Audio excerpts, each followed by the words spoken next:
affected by cosmic rays. We are anonymous.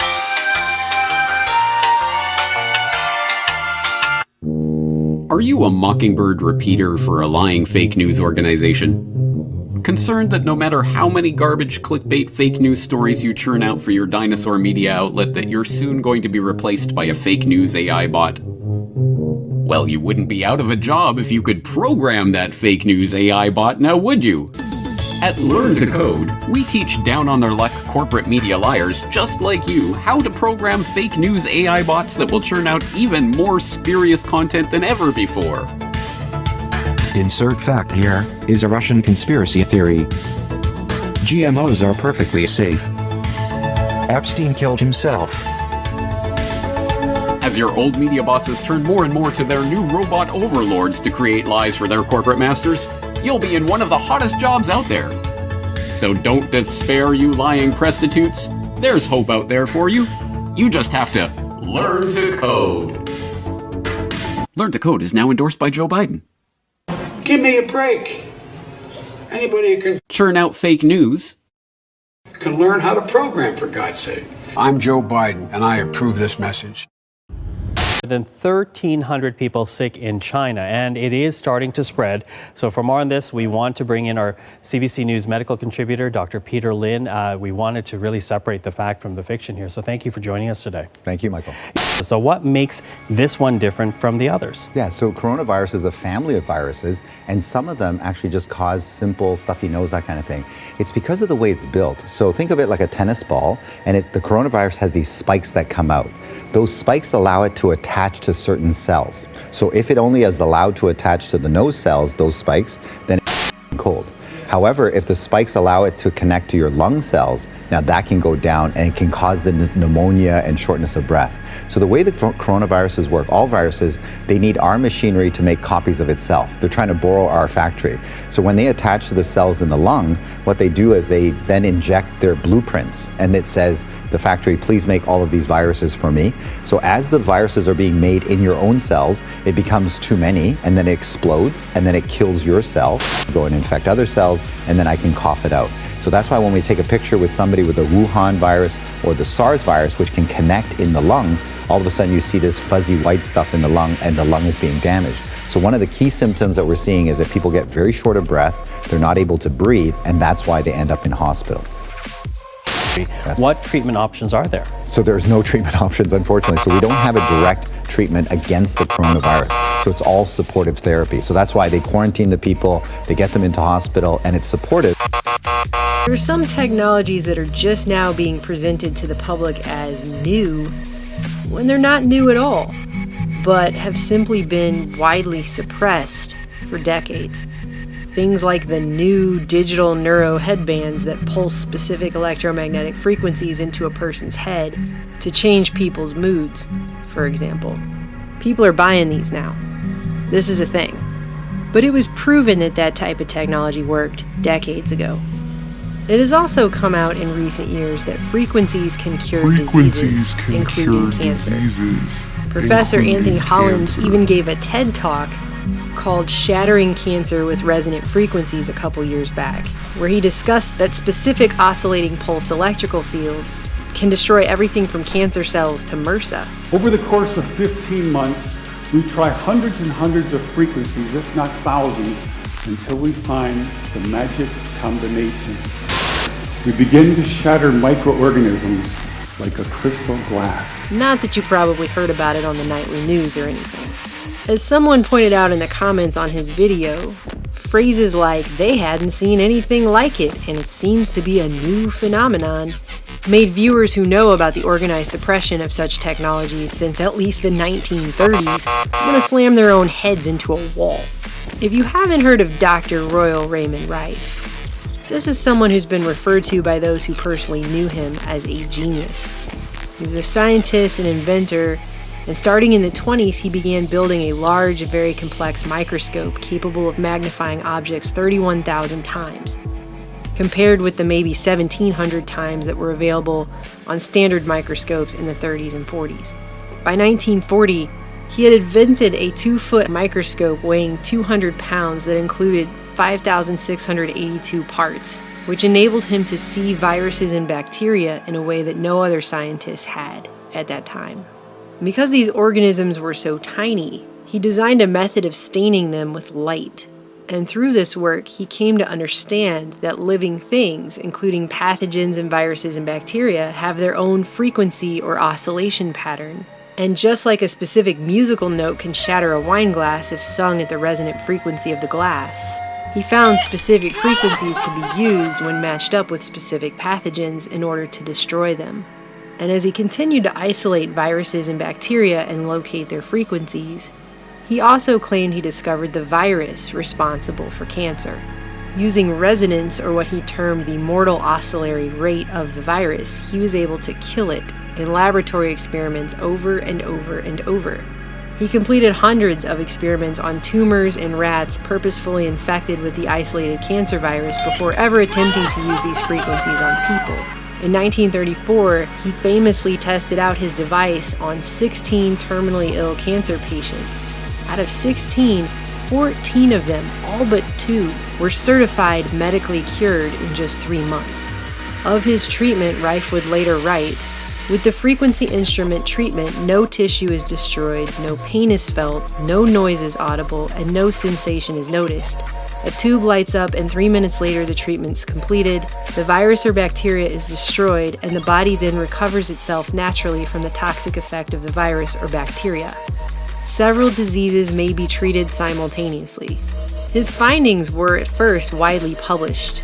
In June of 1940, the LA Times reported, "For organisms too small to be stained, an ingenious illuminating system is used. The system utilizes Rife's theory that organisms respond to certain wavelengths, a theory he carries to finality by bombarding disease germs with radio waves which are tuned to those of the minute man-killers. And the virus he says occurs in cancer has, Rife insists, disintegrated under such radio waves." Rife was hailed in the scientific and medical communities for his discoveries, at first. By 1937, he'd established a company called Beamray with several colleagues, and 14 of his machines were manufactured.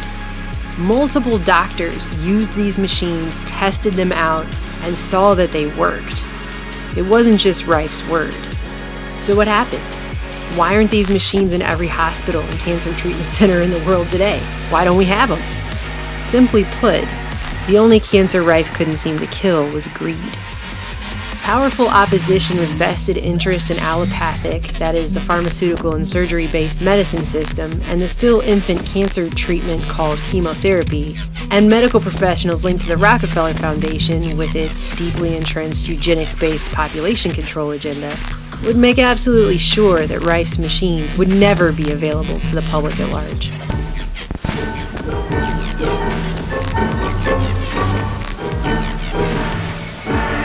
If you notice an absence of stethoscopes, thermometers, and other medical paraphernalia, don't let it upset you. This doctor doesn't go in for it. He's got something better. She doesn't even have to undress. The machine will find out what's wrong. The modern counterpart of the ancient medicine man. He's traded in his boar's tooth and magic wand for an electrical appliance. But his stock in trade is still ignorance and superstition. The 20th century witch doctor talks in terms of atomic rays and supersonic vibrations. He's what's generally referred to as a quack doctor. But somehow that term just doesn't cover my feelings on the subject. To me, the term murderer is much more appropriate.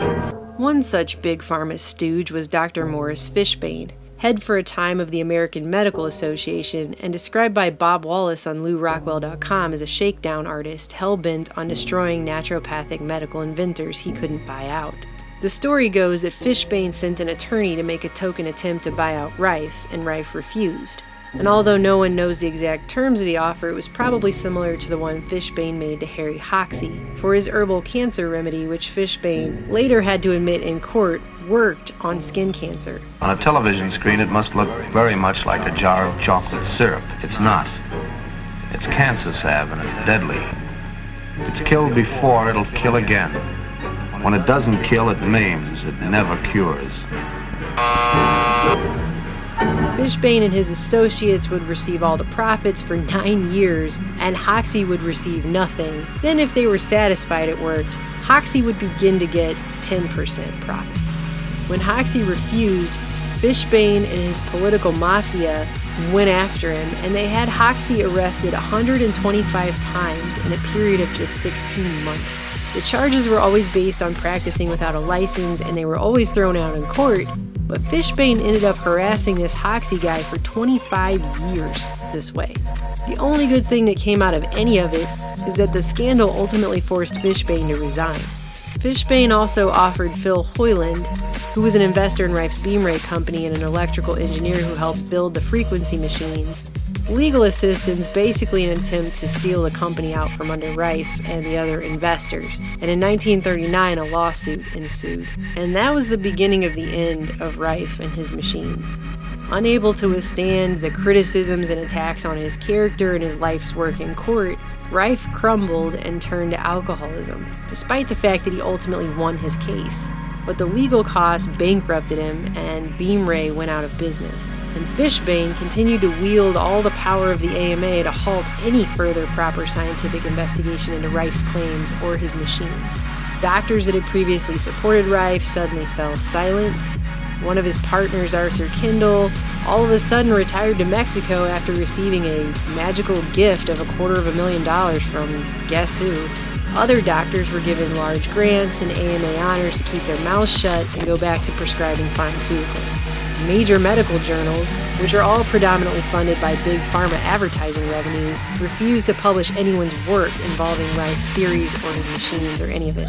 And on top of that, Rife's lab was broken into, documentation of his work including photographs, and even pieces of his microscope were stolen and vandalized. Then, in what would be too much coincidence for even a Hollywood movie, the multi-million-dollar Burnett lab in New Jersey was torched and destroyed just as its scientists were about to corroborate Rife's findings.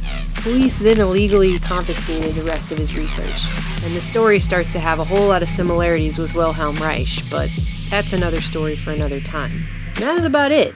Fishbane would go down in history with a prestigious write-up of his medical career based on exposing quacks, or alternatively, financial enemies of Big Pharma's chemical and surgery-based medical model.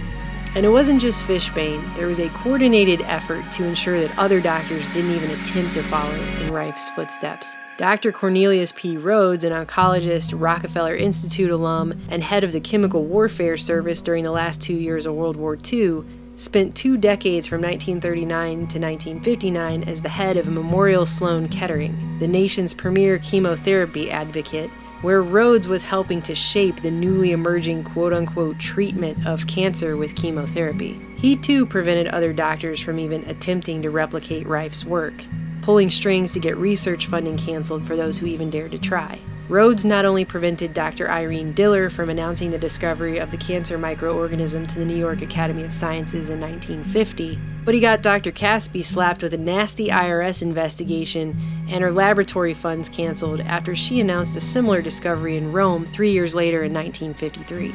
Rhodes, it should be pointed out, would also go down in history as a potential murderer. In the 1930s, when Rhodes was sent down to Puerto Rico for the Rockefeller's Anemia Commission, he had a drunken night where he returned back to his house to find his car had been vandalized and proceeded to write a disgusting racist confession of both murder and attempted murder by injecting people with cancer to a colleague. He wrote, they being Puerto Ricans, are beyond doubt the dirtiest, laziest, most degenerate and thievish race of men ever inhabiting this sphere. It makes you sick to inhabit the same island with them. They are even lower than Italians. What the island needs is not public health work, but a tidal wave or something to totally exterminate the population. It might then be livable. I have done my best to further the process of extermination by killing off 8 and transplanting cancer into several more. The latter has not resulted in any fatalities so far. The matter of consideration for the patient's welfare plays no role here. In fact, all physicians take delight in the abuse and torture of the unfortunate subjects. 13 people died under Rhodes' quote-unquote care in Puerto Rico. And the Rockefeller public relations firm got into full swing, coming out to say that Rhodes was simply writing a fantastic and playful letter for his own amusement, a satire piece, if you will. Because as we all know, when you're just in a playful mood, that's the kind of letter that you write. Token investigations, including one by the Rockefeller Institute, ensued and claimed there was no evidence that Rhodes had abused or neglected his patients. But as far as history is concerned, you can believe Rhodes' letter hasn't been featured too prominently in his otherwise illustrious biography as a chemotherapy pioneer. To me, the term murderer is much more appropriate. And today, how many people have needlessly died from cancer that could have quickly, painlessly, inexpensively, and easily been cured by rife technology in the years since his research was purposefully suppressed? It's a horrifying thought. My mother almost died from cancer.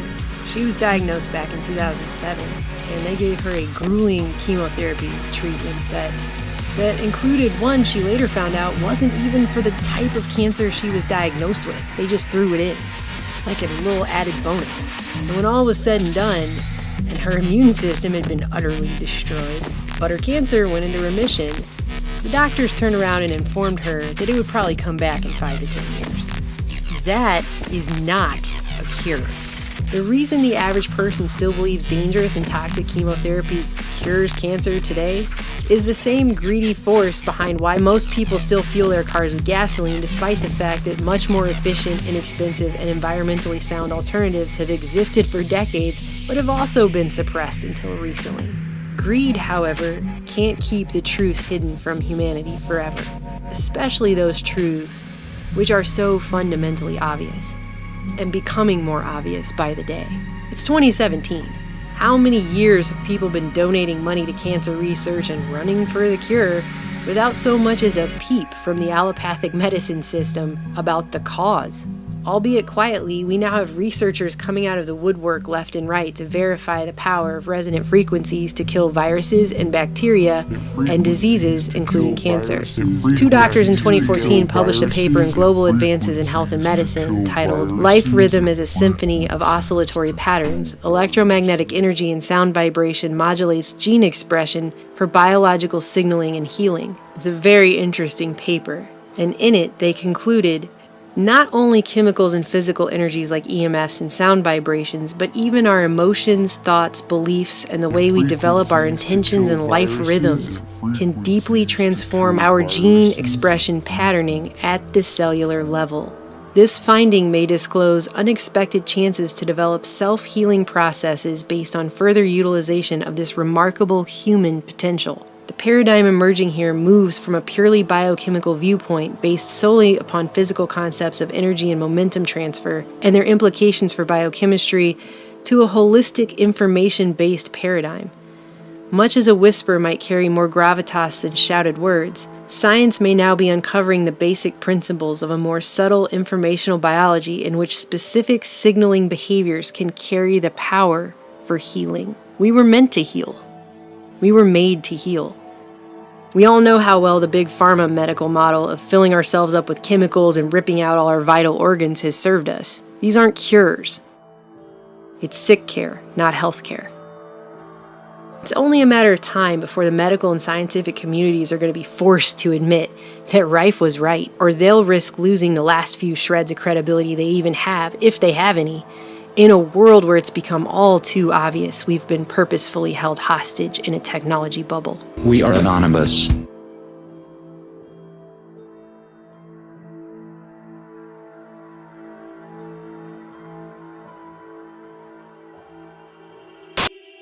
From the leading name in biotechnology comes Regenerate, a breakthrough from the Umbrella Corporation.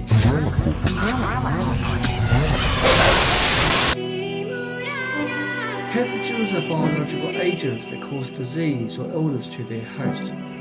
Sometimes they can multiply so rapidly that the host's immune system cannot keep up. Pathogens can damage, paralyze, or destroy healthy cells, resulting in sickness and sometimes even death. If you're threatened by pathogens and are looking for natural ways to get rid of them, Spooky 2 Scalar is one option for you. Spooky 2 Scalar is the first scalar treatment device to provide 3 different methods of transmitting healing scalar waves. Yes, pure scalar, molecular scalar, and Rife scalar. You can choose which one of these best suits your needs.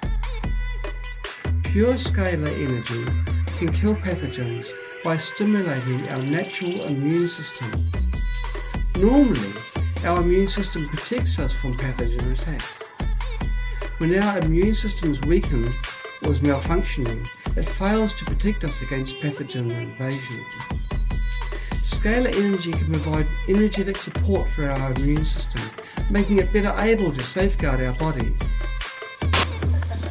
Fast forward to the future. Imagine killing viruses like HIV, hepatitis, even the flu dead in their tracks by shaking them to death. Well, according to scientists, it may be possible. New research determining that motion at high frequencies could actually kill simple viruses.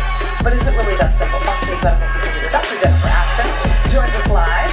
Thank you, Jennifer, for coming on. All right, so a new way to kill viruses, shake them to death. How does this work? Right. Now, first we want to give a very strong warning here. This does not mean that people can pick up other people or children and shake them when they're sick with a virus. But this is a very interesting mathematical model right now that was created. It's not brand new, but it has been shown recently out of the Arizona State University scientists to work almost by shattering the shell around the virus, very similarly to opera singers and breaking a glass with high frequency sound. So these shells around the viruses are their protection, and if they can be blasted apart by high frequency laser waves, then of course we can kill the virus. So I guess the idea is that people who maybe become immune to certain drugs cannot become immune, or at least their viruses can't, to this shaking? Well, that's part of it. And the really important thing to realize when you're working on any kind of new therapy is you want to destroy the bad and protect the good. So same thing for chemotherapeutic agents. So when you're talking about antiviral drugs, a lot of them are so powerful that they're not that effective against the virus, and they do a lot of damage to the rest of the body. So this is one way, and hopefully down the road we can target the outer part of the virus with this high frequency.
And as I dial up, you can see that the plasma has a slightly different effect or visual.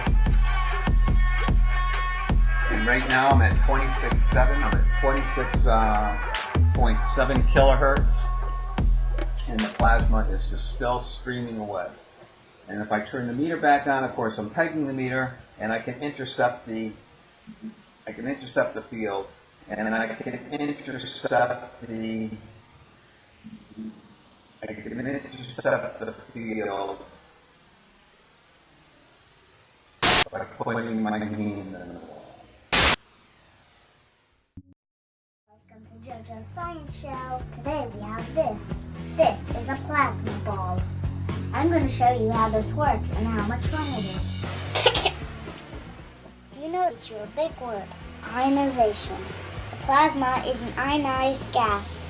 A plasma is formed when a gas becomes an ion, or loses an electron. When an atom loses an electron, it becomes a positive ion. Here's a joke to easily remember this. Two hydrogen were walking down the street. One says to the other, "I think I lost an electron." The other one said, "Are you positive?" That's a funny joke. For this experiment, all we need is a plasma ball. Come on, open, Doc, don't rip it. This One can run with batteries, or it can be plugged into the USB. Light bulb next to the plasma ball. Wow, can you see how this light bulb lights up? Do you see how it lights up and there are no wires connected to the light bulb? This is because the plasma ball releases an electric field that excites the gases and electrons in the light bulb.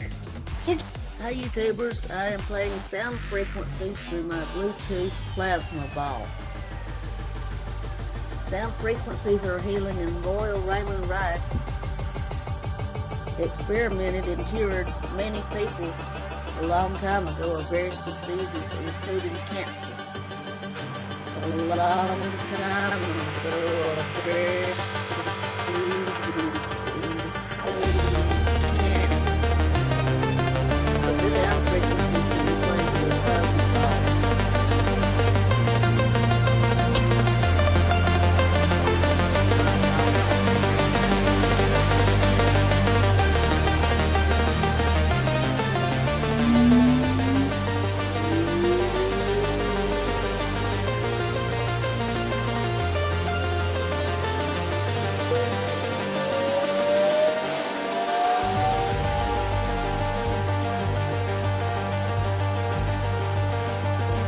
The name of this app is called Tone Generator Pro. It has lots of features to it.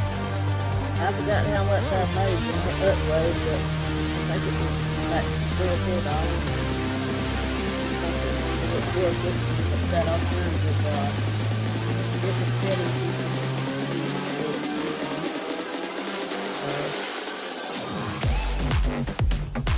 Here's a multi-tone generator.